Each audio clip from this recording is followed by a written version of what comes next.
Sergei Karpyshyn, Reuters. Russian President Vladimir Putin, shakes hands with his Chinese counterpart Xi Jinping during a signing ceremony following the talks at the Kremlin in Moscow, Russia. July 4, 2017. Huntsville, Alabama.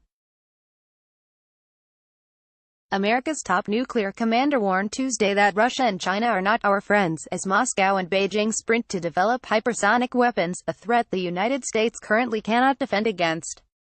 You can't call them, Russia and China, our friends if they're building weapons that can destroy the United States of America, and therefore, we have to develop the capability to respond, Air Force Gen.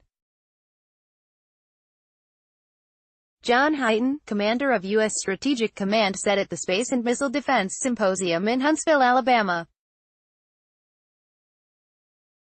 Hyten added that the Pentagon has nearly a dozen programs tasked with developing and defending against the new breed of weapons. I always wish we started working on hypersonics 5 years ago, or 10 years ago, because then we wouldn't be worried. But we didn't, so we have to step up now, and we are, he said. The Pentagon awarded Lockheed Martin a $928 million U.S. Air Force contract in April for an undefined number of hypersonic strike weapons. Per the multi-million-dollar contract, Lockheed will be responsible for designing, engineering, weapon integration and logistical support. Read more. Russia and China are aggressively developing hypersonic weapons. Here's what they are and why the U.S. can't defend against them. A hypersonic weapon is a missile that travels at Mach 5 or higher, which is at least 5 times faster than the speed of sound.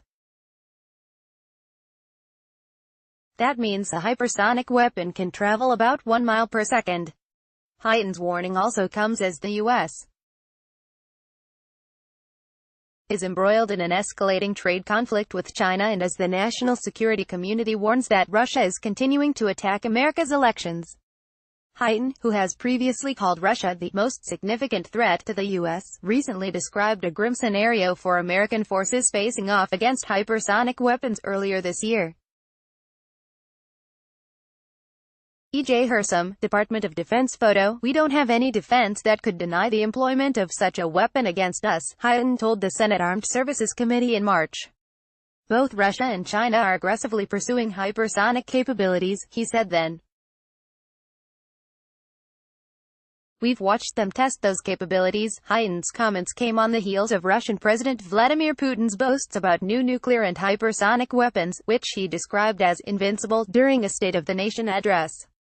I want to tell all those who have fueled the arms race over the last 15 years, sought to win unilateral advantages over Russia, introduced unlawful sanctions aimed to contain our country's development. You have failed to contain Russia, Putin said during his address.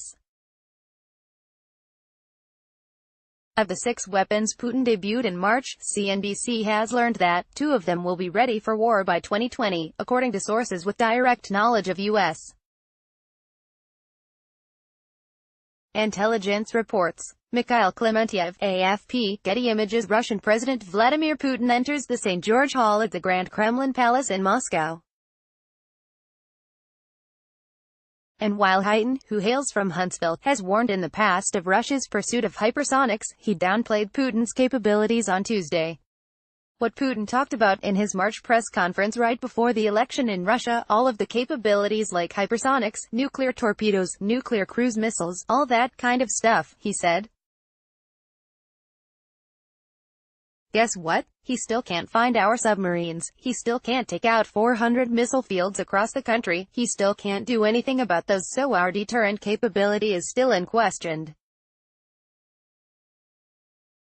Unchallenged, and can dominate and can respond to any threat. Hyten's comments reflect national security assessments that Moscow's military might may not be all that Russia's government makes it out to be.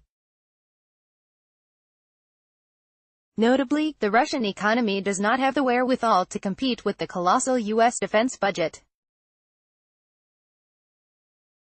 We are the dominant military power on the planet in every domain, and everybody understands that, Hyten said. Correction, this story was revised to correct the country referred to by Hyten.